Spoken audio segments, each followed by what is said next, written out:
শেখ হাসিনা দেশ ছাড়ার পর সাধারণ মানুষের সঙ্গে উচ্ছ্বাসে মেতেছিল দেশের তারকা অঙ্গনও। সঙ্গীত শিল্পী তাশরিফ খানও অংশ নিয়েছিলেন তাতে। তাই তো হাসিনা দেশ ছাড়ার 1 মাস পূর্তিতে সামাজিক মাধ্যমে তাশরিফ লিখেছেন, ৩৬ জুলাই স্বৈরাচারের পতন না হলে আজকে নির্ঘাত আয়নাঘরে থাকতাম। গত ৫ আগস্ট ছাত্র জনতার আন্দোলনের মুখে পড়ে দেশ ত্যাগ করেন শেখ হাসিনা। এদিন দেশব্যাপী উচ্ছ্বাস প্রকাশ করে সাধারণ মানুষ। এক ফেসবুক স্ট্যাটাসে তাশরিফ লেখেন, ৩৬ জুলাই স্বৈরাচারের পতন না হলে আজকে নির্ঘাত আয়নাঘরে থাকতাম। তাশরিফের এই পোস্টের মন্তব্যের ঘরে সহমত প্রকাশ করেন তার অনুরাগীরা। আবার অনেকে তার এই পোস্ট ঘিরে রসিকতাও করেন।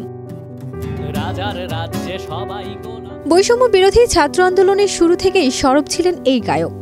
এজন্য খেসারত দিতে হয়েছে তাকে। শেখ হাসিনা সরকারের আশীর্বাদ পুষ্টদের দ্বারা বহু হুমকি ধামকি নির্যাতনের শিকার হতে হয়েছে তাশরিফকে। বলা যায়, তাশরিফ খান আয়নাঘরে মুখ না দেখালেও এর চেয়ে কোনো অংশে কম কিছু দেখেননি তিনি।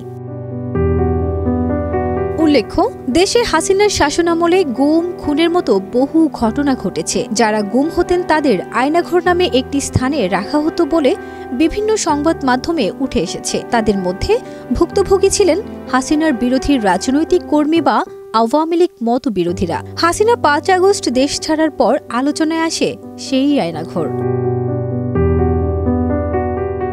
ফারজানা নিকিতা, দেশ রূপান্তর।